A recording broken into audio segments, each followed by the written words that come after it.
Hello students, इस video में हम नाइन्थ स्टैंडर्ड का मैथ्स 1 यानी अलजेब्रा का क्वेश्चन पेपर डिस्कस करने वाले हैं। तो देखो, ये फर्स्ट सेमेस्टर एग्जामिनेशन 2022 का पेपर है। तो हम प्रीवियस ईयर क्वेश्चन पेपर क्यों डिस्कस कर रहे हैं? क्योंकि उसी टाइप के क्वेश्चंस आपके नेक्स्ट एग्जाम में भी रिपीट होते हैं। ठीक है, तो आप अगर एक क्वेश्चन पेपर भी ठीक से करते हो तो आप इस टाइप के एग्जाम्पल जो एग्जाम में आते हैं वो सॉल्व कर सकते हो। ठीक है, तो ये 40 मार्क्स के लिए है, 40 मार्क्स के लिए है और 1 आवर 30 मिनट्स टाइम दिया जाता है यूजुअली इस पेपर के लिए। तो देखो, हम स्टार्ट करते हैं। Question 1 A, choose the correct alternative answer for the question given below. ठीक है, आपको ये एमसीक्यूज है, आपको करेक्ट ऑप्शन फाइंड आउट करना है। तो देखो, फर्स्ट क्वेश्चन क्या है, p is equal to 2 4 dash dash 10 और पूछा क्या है, what type of set p is. तो p किस टाइप का सेट है ये पूछा है आपको। तो देखो, नल सेट किसे बोलते हैं हम? जिस सेट में कोई भी एलिमेंट नहीं होता, जो वैकेंट होता है, एम्प्टी सेट को हम बोलते हैं नल सेट। ठीक है, जिसमें हम कुछ भी नहीं लिखते उसको बोलते हैं नल सेट। इनफाइनाइट सेट का मतलब क्या होता है? अगर हम लिखे नेचुरल नंबर्स 1 2 3 4, ये नंबर स्टॉप होते हैं क्या? आप गिनते जाओगे तो ये कंटिन्यूसली आपके सामने एक नंबर आता ही जाएगा। ठीक है, मतलब आप 1 2 3 4 100 तक जाओगे, 100 के भी आगे 101 है, 102, इस तरह से ये नंबर्स डेफिनाइट नंबर्स नहीं है, लिमिटेड नंबर्स नहीं है। ठीक है, तो इसे बोलते हैं इनफाइनाइट सेट। ओके, जिसका कोई एंड पॉइंट नहीं है। ठीक है, तो ये इनफाइनाइट सेट हुआ। फाइनाइट सेट किसे बोलते हैं हम? अगर हम लिख दे 1 2 3 डैश डैश डैश 10 तक, तो ये स्टॉप हो गया। ओके, 10 तक ही स्टॉप हो गया, 10 तक एंड हो गया, ये मतलब ये सेट लिमिटेड है। ओके, 1 to 10 तक के नंबर यहाँ पे दिए गए हैं। आपको अगर पूछा जाए कि इस सेट में कितने नंबर्स है, तो आप बोल सकते हो 10 numbers.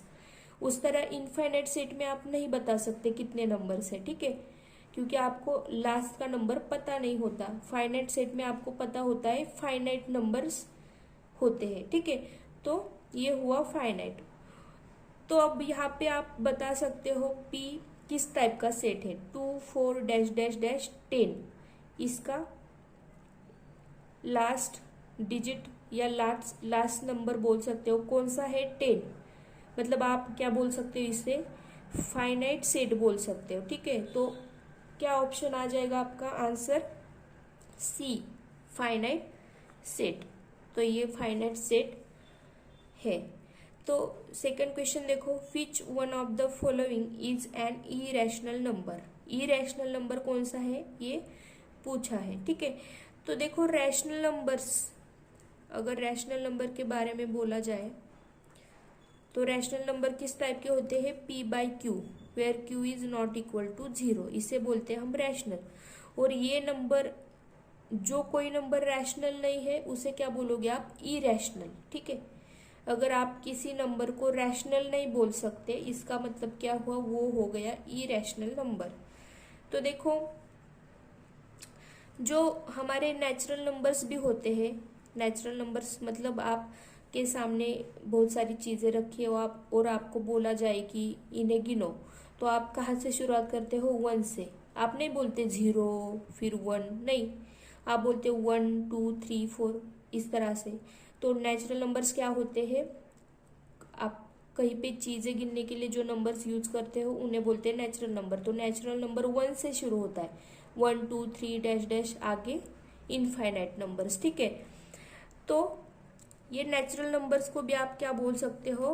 Rational numbers. Every integer is a rational number, मतलब -1 -2 फिर +1 +2 डैश डैश, इस तरह के सारे नंबर जो होते हैं वो रैशनल कहलाते हैं। ठीक है, तो ये √16 क्या है? √16 का आप लिख सकते हो 16 का रूट क्या होता है 4।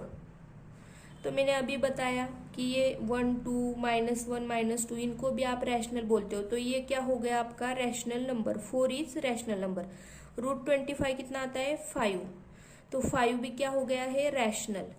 उसके बाद 3/9, इसको तो आप इसी फॉर्म में देख रहे हो p/q के फॉर्म में, ठीक है।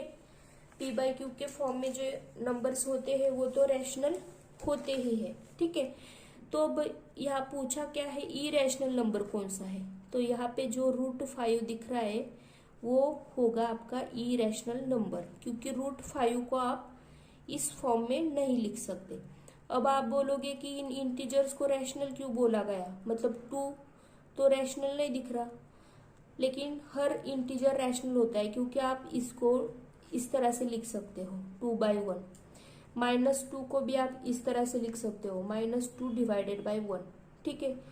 तो ये किस फॉर्म में आ गए p/q के फॉर्म में आ गए नंबर्स, तो इनको आपके क्या बोलोगे रैशनल बोलोगे। इसलिए every integer number is rational number, ठीक है। तो √5 क्या हो गया आपका इरेशनल नंबर।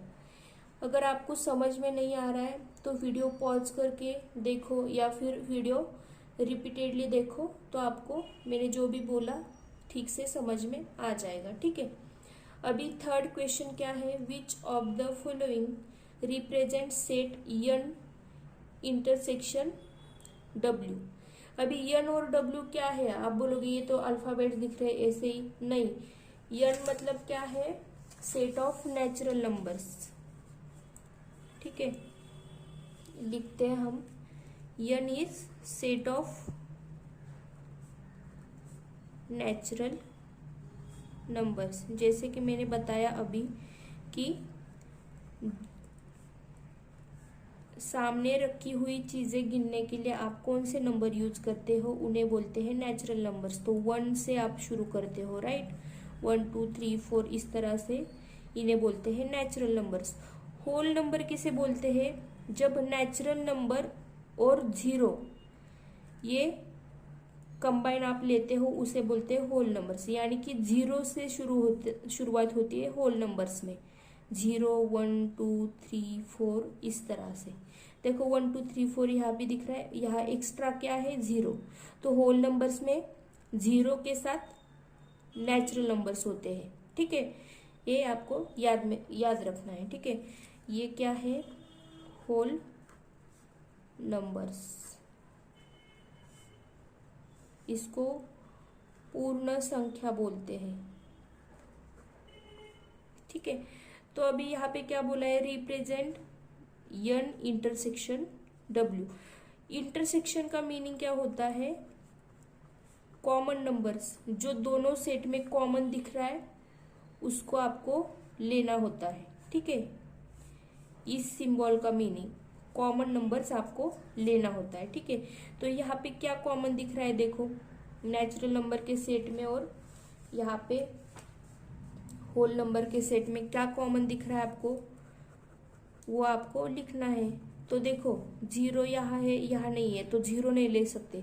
1 कॉमन दिख रहा है, 2 कॉमन दिख रहा है, 3 दिख रहा है, 4 दिख रहा है, और डैश डैश मतलब आगे जितने भी नंबर होंगे वो सारे कॉमन होंगे। तो आपको क्या लिखना पड़ेगा यहाँ पे 1 2 3 4 डैश डैश, इस तरह से आपका इंटरसेक्शन का सेट आ जाएगा। तो आपका आंसर क्या आएगा यहाँ पे, option A n intersection w is 1 2 3 dash dash, ये वाला ऑप्शन आपका आंसर आ जाएगा, ओके।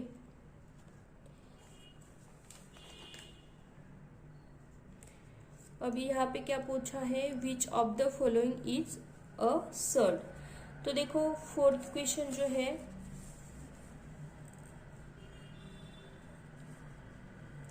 हम सर्ड किसे बोलते हैं, जो नंबर हम रूट में लिख सकते हैं, ठीक है। रूट मतलब उस नंबर का रूट हम कैंसिल नहीं कर सकते, ये जो रूट का साइन है उसे कैंसिल नहीं कर सकते। अभी ए ऑप्शन क्या है, √9। आपको पता है 9 का रूट, 9 का स्क्वायर रूट क्या होता है 3, ठीक है। ये आपको स्क्वायर रूट और क्यूब रूट या फिर स्क्वायर नंबर्स या क्यूब नंबर्स याद रखने होंगे, ठीक है। 27 का क्यूब रूट क्या होता है? 27 का क्यूब रूट 3, क्योंकि 3 का क्यूब होता है 27। यहाँ पे भी 3 का स्क्वायर 9 होता है, इसलिए 9 का स्क्वायर रूट 3 होगा। 3 का क्यूब 27 होता है, इसलिए 27 का क्यूब रूट 3 होगा, ठीक है। सी क्या है? रूट 16। रूट 16 मतलब 16 का स्क्वायर रूट क्या होता है? 4। क्यों? 4 का स्क्वायर क्या होता है? 16। 4 का स्क्वायर 16 होता है, इसलिए 16 का स्क्वायर रूट क्या होगा? 4। तो अभी ये जो ऑप्शन है, ऑप्शन डी रूट 15, इसको हम नंबर में नहीं लिख सकते क्योंकि 15 का स्क्वायर रूट हम नहीं निकाल सकते। ओके, तो यही होगा आपका सर्ड, जिसको आप स्क्वायर रूट के बाहर नहीं निकाल सकते, मतलब जिसका स्क्वायर रूट कैंसिल नहीं हो सकता। तो ये रूट 15 जो है वो हो गया आपका सर्ड यहाँ पे। नेक्स्ट क्वेश्चन देखो, फिफ्थ क्वेश्चन क्या है?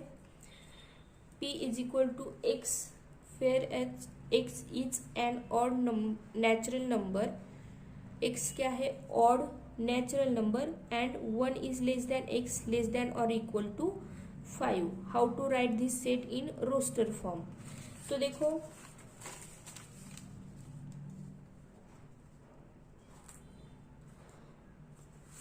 क्या दिया है? x is an odd number, odd natural number फिर 1 is less than x less than और इक्वल टू 5। तो x की वैल्यू क्या है? 1 के और 5 के बीच में। यहाँ पे आप 1 नहीं ले सकते लेकिन 5 ले सकते हो, क्योंकि 5 को यहाँ पे लेस देन और इक्वल टू बोला है, ठीक है। तो x का जो सेट आएगा आपका वो क्या आएगा? 1 और 5 के बीच में, इसका मतलब क्या? 1 को नहीं ले सकते आप, तो 2, 3, 4 और 5 इन नंबर्स के बीच के नंबर आपको लेने हैं। इसका मतलब, इस साइन का मतलब, जब ऐसा साइन होता है तो आप यहाँ का नंबर नहीं ले सकते। मतलब 1 is less then x less then 5 अगर होता तो आप 1 नहीं ले सकते, 5 नहीं ले सकते। इसका मतलब क्या हुआ? 2 ले सकते हो, 3 ले सकते हो, 4 ले सकते हो, ठीक है। मैं इस साइन का मीनिंग बता रही हूँ। अगर इस तरह से होगा आपका 1 इज लेस देन और equal to X less than और इक्वल टू 5, तो आप 1 ले सकते हो क्योंकि यहाँ पे इक्वल टू आया, मतलब 1 ये भी नंबर लोगे आप, उसके बाद बीच के नंबर भी लोगे, यहाँ पे 5 भी लोगे क्योंकि इक्वल भी आया है। मतलब यहाँ पे सेट क्या आएगा आपका? 1 2 3 4 5 इस तरह से। लेकिन यहाँ पे क्या दिख रहा है आपको? 1 इज लेस देन एक्स, तो यहाँ पे बस लेस देन है, इसका मतलब इक्वल टू नहीं है, मतलब नीचे एक लाइन नहीं है, इसका मतलब आपको 1 नहीं लेना है। तो आप कहाँ से लोगे नंबर? 2 लोगे, 3 ले सकते हो, 4 ले सकते हो, 5 ले सकते हो क्या? तो ले सकते हो। क्यों? क्योंकि यहाँ पे लेस देन और इक्वल टू है, तो आप 5 भी ले सकते हो यहाँ पे। तो क्या आ जाएगा? 2 3 4 5। अभी क्या बोला है इन्होंने? ये तो बस मैंने यहाँ से निकाला, ठीक है, 2 3 4 5, लेकिन पूरे कंडीशन जो दिए है वो सेटिस्फाई होनी चाहिए। यहाँ पे क्या बोला है? X is an odd natural number, हमें ऑड नंबर्स ही लेने हैं। ये बीच के जो नंबर्स आए हैं उनमें से ऑड नंबर्स ही लेने हैं। तो हमें क्या करना पड़ेगा? 2 और 4 को स्किप करना पड़ेगा। तो यहाँ पे क्या आ जाएगा? 3 5। तो ये हो जाएगा आपका सेट पी।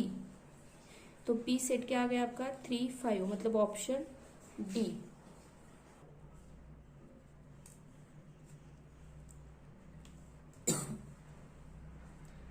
क्वेश्चन 1 में से सब question B, solve any 5 sub questions of following. First question क्या है? Write the following set using listing method, letters in the word complement, ठीक है। तो यहां से आपको क्या करना है? लिस्टिंग मेथड, यानी कि आपको लिस्ट बनानी होती है जो जो भी आपको दिख रहा है यहाँ पे। लिस्टिंग मेथड का दूसरा नाम क्या है, रोस्टर मेथड, ठीक है, रोस्टर फॉर्म।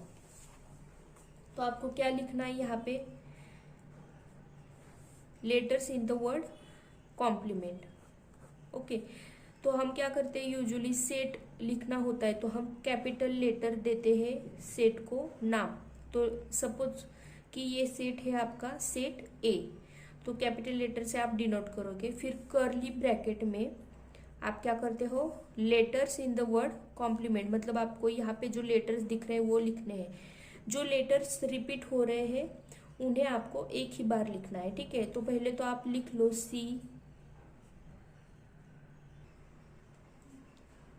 तो लेटर्स क्या आएंगे, सी, उसके बाद ओ, कॉमा देना है हर एक एलिमेंट के बीच में, ठीक है, सी, उसके बाद ओ, फिर यम, उसके बाद पी, यल, ई। अभी देखो यहाँ पे यम आया है लेकिन हमने यम पहले ही लिखा है, ठीक है, तो ये इसे हम नहीं लिखेंगे बार बार। ई भी रिपीट हुआ है इसलिए ई तो पहले ही लिखा है इसलिए नहीं लिखेंगे। एन, तो एन नहीं लिखा गया इसलिए लिखेंगे हम यहाँ पे एन।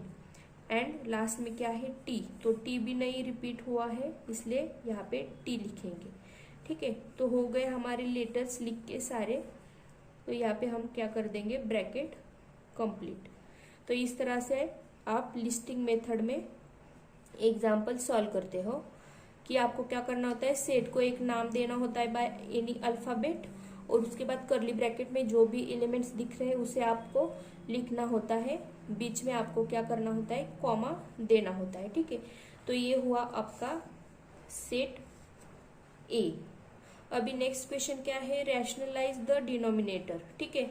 तो इस टाइप के क्वेश्चन कैसे सॉल्व किए जाते हैं, देखो √5 माइनस √3।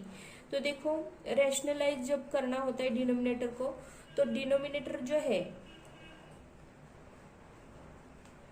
अगर यहाँ पे माइनस साइन है तो आप क्या करते हो, इस पूरे नंबर को मल्टीप्लाई करते हो बाय √5 प्लस √3। यहाँ पे भी √5 प्लस √3, ठीक है। देखो यहाँ पे माइनस है इसलिए हमने क्या लिया, प्लस लिया, और ऊपर भी न्यूमरेटर को भी मल्टीप्लाई किया, डिनोमिनेटर को भी मल्टीप्लाई किया बाय √5 प्लस 3 से, ठीक है, √5 प्लस √3 से। अभी मल्टीप्लाई कर लो पूरा, तो 1 को √5 प्लस √3 से मल्टीप्लाई किया तो क्या आ जाएगा, √5 प्लस √3। यहाँ पे नीचे क्या हो जाएगा, देखो हम यहाँ पे a minus B A plus B के फॉर्म में दिख रहा है, A minus B A plus B. अगर इस फॉर्म में मल्टीप्लिकेशन है तो क्या हो जाता है, a minus B A plus B का a square minus B square, ठीक है। तो इसी तरह से हमारा यहाँ पे हो जाएगा √5 स्क्वेयर माइनस √3 का स्क्वेयर। ये वाला फॉर्मूला हम यहाँ पे यूज कर रहे हैं, ठीक है। इनके बीच में क्या है, मल्टीप्लिकेशन, न्यूमरेटर का मल्टीप्लिकेशन, डिनोमिनेटर का मल्टीप्लिकेशन। तो a minus B A plus B का फॉर्मूला यूज करके हम इसको सिंप्लीफाई कर रहे हैं, ठीक है। तो अभी क्या आ जाएगा, ऊपर तो रहेगा √5 प्लस √3 और नीचे क्या आ जाएगा, √5 का स्क्वायर कितना होता है, देखो रूट और स्क्वायर हो जाएंगे कैंसल, तो बचेगा क्या, 5। ओके, √5 का स्क्वायर क्या आ गया, 5 आ गया, बीच में माइनस है, √3 का स्क्वायर, देखो रूट और स्क्वायर क्या हो जाएगा, कैंसिल हो जाएगा, बचेगा क्या, 3। तो इस तरह से ऊपर क्या रह गया, √5 प्लस √3 और नीचे क्या आ गया, 5 माइनस 3 मतलब 2। तो इस तरह से आपने क्या कर लिया है, रैशनलाइज इस नंबर को, ठीक है। क्वेश्चन 2 में आपको याद रखना है कि अगर नीचे डिनोमिनेटर में बीच में माइनस साइन है तो आपको मल्टीप्लिकेशन में जो आप सेम ये टर्म लेते हो, लेकिन इसमें क्या करना होता है, प्लस साइन लेना होता है। अगर यहाँ पे माइनस है तो यहाँ पे प्लस ले लो, अगर यहाँ पे प्लस होता तो आपको यहाँ पे माइनस लेना पड़ता, ठीक है। तो इस तरह से आप रैशनलाइज करते हो। रैशनलाइज द डिनोमिनेटर, इसका मतलब क्या होता है कि ये जो डिनोमिनेटर है, ये यहाँ पे जो रूट्स दिख रहे हैं आपको, मतलब ये इरेशनल नंबर दिख रहे हैं, इसको कन्वर्ट करो रैशनल नंबर में, ठीक है, रैशनल नंबर में। तो यहाँ पे देखो 2 आ गया है आपका रैशनल नंबर, क्योंकि मैंने आपको पहले बता दिया है कि ऑल इंटीजर्स जो होते हैं वो रैशनल नंबर ही होते हैं, ठीक है। रैशनल नंबर हम Q से डिनोट करते हैं, R से रियल नंबर डिनोट करते हैं, ठीक है। तो ये 2 भी क्या है आपका रैशनल नंबर। इस तरह से हमने डिनोमिनेटर को रैशनलाइज कर लिया है, ठीक है। अभी सिंप्लीफाई बोला है, थर्ड क्वेश्चन 7√3 प्लस 21√3, मतलब आपको इसको सिंपल फॉर्म में लिखना है। अगर ऐड हो रहा है तो ऐड कर लो, मल्टीप्लाई हो रहा है तो मल्टीप्लीकेशन कर लो, इस तरह से, ठीक है। तो इसे कैसे लिख सकते हो आप, देखो 7√3 प्लस 21√3, यहाँ पे आपको कॉमन क्या दिख रहा है, मतलब जो भी नंबर आप कॉमन निकाल सकते हो। तो देखो यहाँ पे √3 है, यहाँ पे √3 है, यहाँ से आप अगर 7 कॉमन निकाल लोगे तो यहाँ से भी 7 कॉमन निकल सकता है, क्योंकि 7 1 जा 7, 7 3 जा 21। तो अगर आपने 7√3 को ही कॉमन निकाल लिया, 7√3 कॉमन निकाल लिया, तो अंदर क्या बचेगा 1 प्लस, क्योंकि 7√3 बाहर आ गया है, ठीक है। यहाँ पे इस टर्म का क्या बचा 1, और यहाँ पे क्या बचेगा, यहाँ पे 21 था, तो √3 तो बाहर निकल गया है, 7 बाहर निकाल लिया, मतलब ये यहाँ पे क्या बचना चाहिए 3, क्योंकि 7 3 जा 21 होता है, ठीक है। देखो इस नंबर को आप अगर अंदर मल्टीप्लाई करोगे तो आपको यही नंबर्स मिलेंगे, ठीक है। तो आपको समझ में आ जाना चाहिए कि आपको कौन से नंबर बाहर निकालने हैं, कौन से अंदर रहेंगे, ठीक है। तो यहाँ से 7√3 को आपने बाहर निकाल लिया, तो यहाँ से बचा 1, यहाँ पे 3 आ गया, क्योंकि 7 3 जा कितना होता है 21। अभी इसे सिंप्लीफाई कर लो, 7√3, ये 1 + 3 कितने हो गए 4 हो गए। अभी आप मल्टीप्लाई कर लो अंदर, तो 7 4 जा 28, 28√3, ठीक है। तो ये आ गया आपका आंसर। आप सिंपल वे में भी लिख सकते हो, मतलब डायरेक्टली लिख सकते हो, यहाँ पे भी √3 है, यहाँ पे भी √3 है। तो अगर आपने √3 को, बस √3 को ही कॉमन निकाल लिया, तो अंदर क्या बचेगा, यहाँ से 7 बचेगा, बीच में प्लस, यहाँ से क्या बचेगा 21, तो √3 और अंदर क्या है 21 + 7 मतलब 28। तो इसे कैसे लिख सकते हो आप, जो नंबर्स है उसे पहले लिखो और जो रूट वाले नंबर्स है उसे बाद में लिखो, तो 28√3। इस वे में करो या इस वे में, दोनों साइड, दोनों तरीके से सॉल्व करोगे, आंसर एक ही आएगा, ठीक है। तो ये होगा आपका सिंप्लीफिकेशन करके लास्ट में आंसर 28√3। फिफ्थ क्वेश्चन क्या है, right any one example of finite set. Finite set मतलब जो लिमिटेड होता है, जिसका कोई एंड पॉइंट होता है, ठीक है। मतलब जो सेट इस तरह से एंड हो जाए कहीं पे, उसे बोलते हैं फाइनाइट सेट। तो अगर हम एक सेट ले ले, set A is equal to 1 2 3 4 dash dash dash 10 तक, तो ये हो गया आपका फाइनाइट सेट। तो मतलब कोई भी सेट ले लो, उसे फाइनाइट करके लिखो, मतलब कोई लिमिटेड नंबर्स होने चाहिए, 10 नंबर होने चाहिए सेट में, या फिर 100 नंबर्स होने चाहिए, मतलब फिक्स नंबर होने चाहिए, ठीक है। तो उसे आप फाइनाइट सेट बोल सकते हो। अभी लास्ट क्वेश्चन क्या है, 6 नंबर का क्वेश्चन। आपको क्या करना है, यहाँ पे सिंप्लीफाई करना है √75 को। तो कैसे सिंप्लीफाई करोगे, देखो सिंप्लीफाई करना होता है मतलब इसको छोटे नंबर्स में लिखो, ठीक है। तो 75 अभी रूट में है ये नंबर, तो आपको कोई नंबर ढूंढना होगा जो स्क्वायर नंबर होगा, और 75 को आप उसके मल्टीप्लिकेशन में लिख सकते हो। मतलब जो मैंने बोला अभी आपको समझ में नहीं आया होगा, लेकिन अभी मैं दिखाती हूँ आपको, तो आपको समझ में आ जाएगा। अभी देखो 75 को आप इस तरह से लिख सकते हो, अगर 25 इंटू 3 कर दिया आपने 75, तो देखो 25 इंटू 3 कितना होता है 75। तो मैंने जो बोला वो आपको यहाँ पे दिख रहा है। क्या बोला था मैंने, 75 को दो नंबर्स के मल्टीप्लिकेशन में लिखो जिसमें से एक स्क्वायर नंबर होना चाहिए, ठीक है।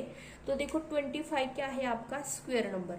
अभी जब स्क्वायर रूट में दो नंबर्स होते हैं मल्टीप्लिकेशन में, तो आप उसे सेपरेटली लिख सकते हो स्क्वायर रूट का साइन देके। तो 25 को साइन दे दो स्क्वायर रूट का, मल्टीप्लिकेशन ले लो बीच में, और 3 को भी स्क्वायर रूट का साइन दे दो। मैंने बस इनको क्या कर लिया, सेपरेटली लिख लिया।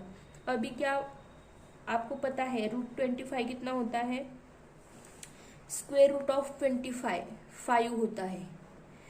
क्यों, क्योंकि 5 का स्क्वायर होता है 25, इसलिए √25 का स्क्वायर रूट क्या हो जाएगा 5। और यहाँ पे √3 एज इट इज, क्योंकि 3 का स्क्वायर रूट हम नहीं निकाल सकते, तो ये हो गया 5 इंटू √3।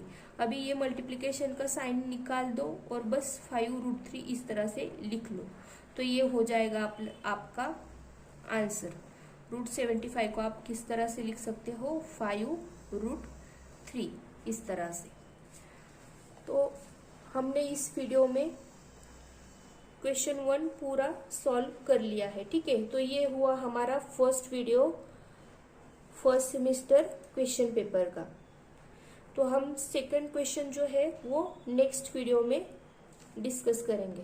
अभी जो ये वीडियोस है उनकी मैंने एक प्लेलिस्ट बनाई हुई है, जो 9th standard Maharashtra state board उसका नाम है, ठीक है। आप मेरे चैनल पे जाके वहाँ पे प्लेलिस्ट में जाके सर्च करोगे तो वहाँ पे आपको सारे वीडियोस दिख जाएंगे। वहाँ पे 10th स्टैंडर्ड के लिए भी वीडियोस मैंने अपलोड किए हैं, 8th स्टैंडर्ड के भी अपलोड किए हैं। अभी 9th स्टैंडर्ड के मैं 1 by 1 अपलोड करती रहूँगी, तो आप वहाँ पे जाके चेक कर सकते हो। वीडियो अगर आपको पसंद आ रहा है तो लाइक और शेयर ज़रूर करना, और आपके फ्रेंड्स को भी सब्सक्राइब करने के लिए बोल दीजिए।